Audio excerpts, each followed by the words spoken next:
about none other than Taylor Ferns. Yeah, Taylor's checking with her people right now. Taylor's I can see that right now. on deck. So we're gonna bring her up. Yeah, there she is. Shelby Township, Michigan driver Taylor Ferns. Thanks. Taylor, you're telling me that law school ends in May? Yes. Yep. The excitement is all over your face. Yeah, I can't wait to be done. I mean, I'm grateful. You know, it's a privilege to be in law school. I worked so hard to get in, and then it's like you work even harder just to get through it. And 3.5 years on now, I'm ready to be done with school. You know, I have my bachelor's in business, I have my master's in business, and then another 4 years with law school, and so I can't wait to be done. But then I got to study for the bar. So. Right, but you said you think you'll put off until July, which makes sense to me.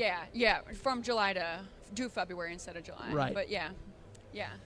Taylor, it's interesting. I mean, you're an accomplished race driver, and everything you've done at multiple levels. You've ran everything under the sun. But, you know, you're here in the Silver Crown slot. My God, you've had some of the best finishes there, certainly by a woman race driver. As a race driver, period, you've got a great record. But, my God, you had some obstacles last year. Yeah. Let's see, you lost an engine in Belleville, right? Yeah. Didn't you hit a deer at one point? Yeah, hit a deer on the way to Port Royal. It was like, you know, my grandpa used to always say, if it doesn't start off right, it doesn't end up right. And, you know, just this was my first official year, like with the team ownership duties. And, you know, I will say with all the issues that we had and had to overcome, I keep referring to this year as a year of growth. Yes. For not only just myself, but my team. And, you know, I feel like now I'm mentally invincible. So, you know, we got to that point, you mentioned all those issues, and it was like, obviously I was most looking forward to the Pavement Silver Crown races, right? And I was excited to be back on dirt, but I knew it was going to be a challenge. You know, you're racing against a lot of the top sprint car dirt guys in the world, you know, like with Justin Grant and CJ Leary and Brady Bacon and Logan Seavey. And it's like, so I knew that was going to be an obstacle in itself. But to have all of the blunders that we did, by the time we hit mid-season, I was like, you know, there's that question, like, do we keep going and just almost say, like, just start rebuilding now? But, you know, Rome wasn't built in a day. Everything happens for a reason, and I think it will make us better off for next year. Did you really have that point where you thought maybe it's just best to pull the plug on the year? I can understand it if you did. Yeah. You know, it was a brief thought, but it's too easy to quit. And my parents didn't raise me to be a quitter, and I was like, you know what? I can work through this. Like, we can work through this together as a team. And, you know, I'm so thankful to be surrounded by the people that I am with my crew chief, Kevin Beicker. And Justin Upchurch helps us a lot, especially at the racetrack, but at the shop, and he busts his butt, and he's great help. And then with all my sponsors, you know, I can't let them down. You know, they believe in me so much. And so, you know, I couldn't do it without them. And so, you know, I think it, you know, like, it's, like I said, easier to quit, harder to keep going, and I think that just shows kind of the grit and determination that I have. We've talked about this before, obviously, but for those who don't, I mean, Kevin Beicker is a former Lawrenceburg Speedway track champion, was victorious in midgets. He has a great open wheel background. He's been at the game a long time. Yeah. Always strikes me as pretty even most of the time. Yeah. You've developed a really good relationship as a driver and a guy who understands what it means to be out there giving it all you've got. Yeah, 100%. And, like, I really respect and appreciate his perspective. And he's definitely one person that can set me in my place. And, you know, I really value his opinion and try to, like, take that to heart. But also, you know, this year was different for the both of us because not only do we have the driver-crew chief relationship, but I'm also his boss, too, at the end of the day. I sign his checks. And so, you know, that added a different element, you know, but that's something that we worked through. And, you know, we kind of both talked at the beginning of the season, and he was like, you know, when you get to the track and you walk through the gates, like, I just want you to be the driver. And, you know, I'm so hands-on as it is, but you know, I think that's something that throughout the year I worked on, and I think not that I haven't perfected it, but, you know, we're getting there, and, you know, it's just building blocks, you know. Taylor, you know, over the years I've heard race drivers tell me they have a certain goal, they want to get here, and then they say things like, well, my resume speaks for itself. Well, it really doesn't. I mean, I don't know how to break it to them, but that's not always true. it has struck me for a long time that you've really worked hard on the other parts of your game. Your attention to your sponsors, your attention to the media, your ability to conduct interviews and such. I mean, that's part of a modern race driver's life at this point. I think you'd agree. Yeah, 100%. And it's, as much as it, sucks to say that it's not just all based on your on-track results, you have to be able to network. You have to be able to show appreciation to your sponsors and be on social media. And, I like to think I have the old school mentality. I was like a little bit, when I was up and coming, Right. when I was younger, I was at the beginning of social media. Right. And so I feel like I've grown up with it now, and I'm starting to utilize that more because that is such an important tool. Right. But yeah, it's really just off track is just as important as the on track stuff. It is. And that's something that I've worked really hard on, and then I feel like my education and my professional working experience has helped me because that's what keeps me on the track. It's like I can't turn to I'm on my own. I can't turn to my mom and dad. Right. And it's like, so if I got to keep going, like I'm paying my bills, I'm my own, So I got to make sure that I'm keeping my sponsors happy so that I can stay on the track. And then it's also making sure that I'm conducting myself in a way that people want to work with me so I can continue racing. It is a different deal when you're paying the bills. I mean, when we see this in the behavior of race drivers. When a driver's paying their own bills, sometimes they say, I might be able to make that pass on the cushion, but it may not work out. The driver who's not paying the bills can say, I give it a shot and see how that turns out. Yeah. You can't do that. Yeah, no. I always, though, I don't want it to kind of, at the end of the day, I don't want it to really affect my driving ability Right. overall.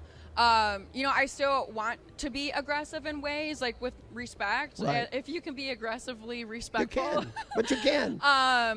But just being mindful, because I mean, a $5,000 fix-up bill is never, or a repair bill is never Right. fun. But I just, every time I go on the track, I don't want that to affect my mentality. I want to race everybody hard, and I'm fighting for every position that I can because I also want that extra payout money, because that helps go back to paying the bills as well. You obviously have set yourself on a professional path that can pay great dividends. It's not as easy as some people think. You get the degree, it doesn't mean the dollar's just pouring in, but nonetheless, Yeah. you've established a foundation to do that. And so there might be some out there that say, well, look, you got a professional career. Why in the world would you continue to mess with this racing stuff? What is it that drives you to continue to want to compete in a racing environment? Yeah. Well, number one, I want to win. Yeah. But everybody does. But number two, I love racing. Like, it's my number one passion in life.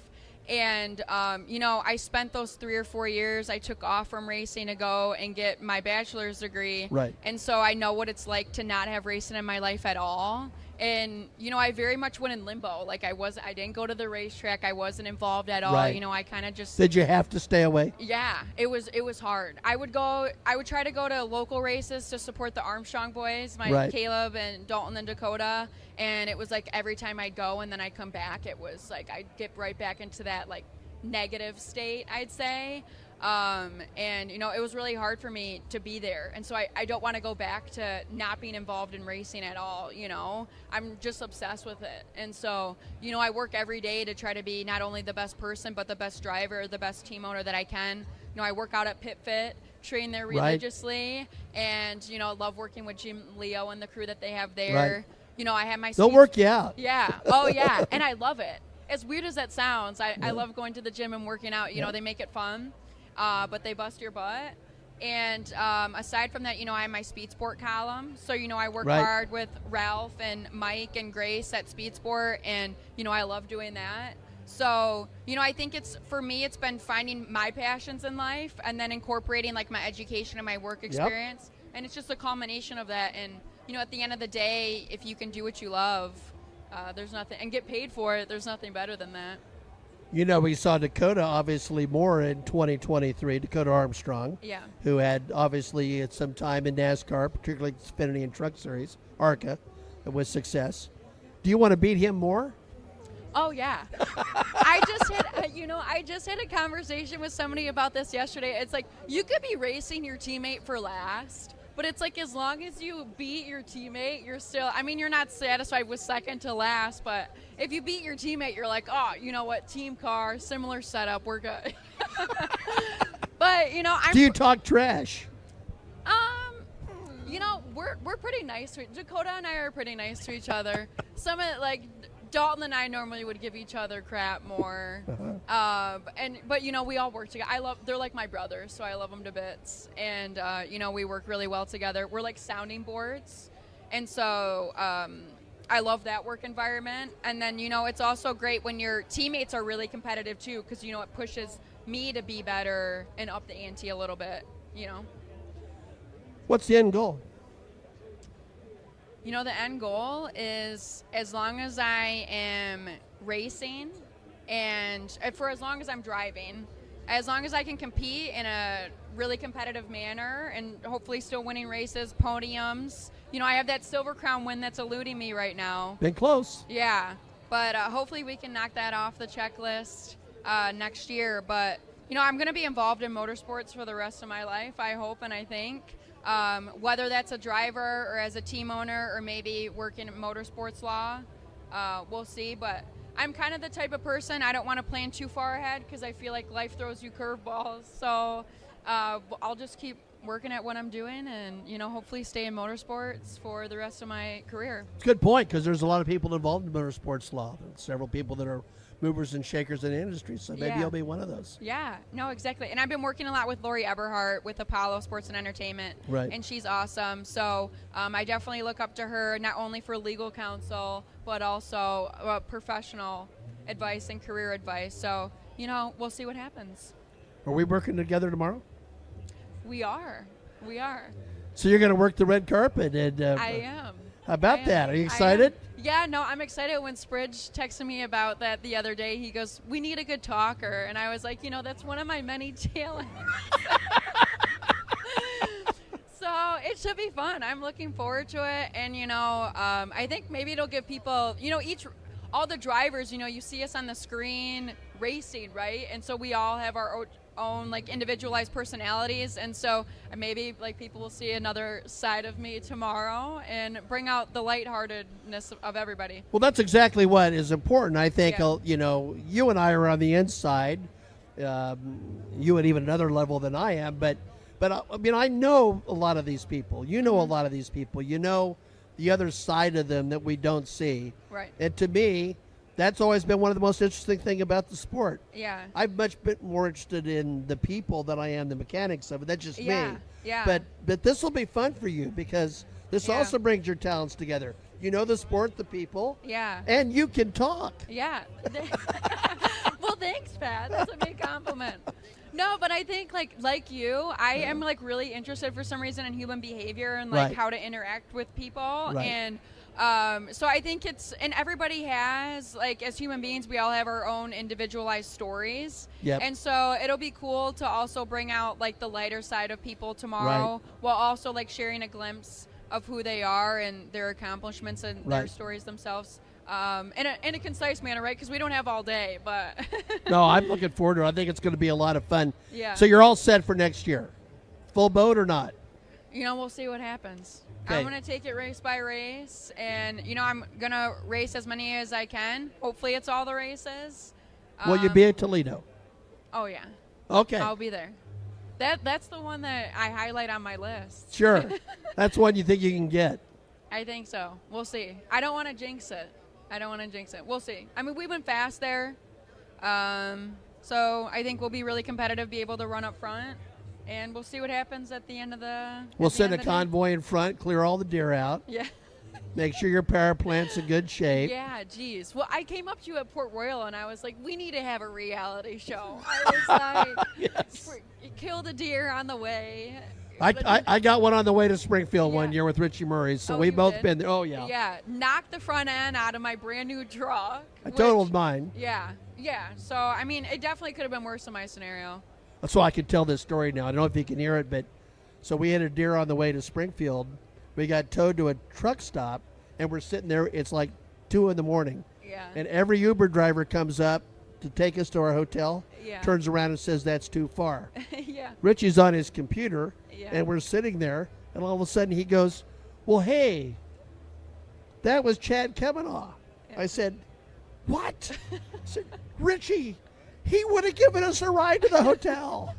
So we do need our own reality show. Oh yeah. Honestly, I think we should pitch it. Pitch it to Flo. All right. We need a USAC reality show. Taylor Ferns is ready. Yeah. She can talk. Yeah. She's got a law degree. She's educated. She can race. She can win. She's a Renaissance woman. And now we're going to start launching a new reality show. Yeah. Are you ready? I'm game. I'm You're ready. game for it. I Yeah. believe that. Yeah, I like stepping outside of my comfort zone, you know? So take advantage of every opportunity. Let me tell you something. She's a powerhouse on and off the racetrack. I love the confidence. I love the drive. I love the energy. I love to watch her race.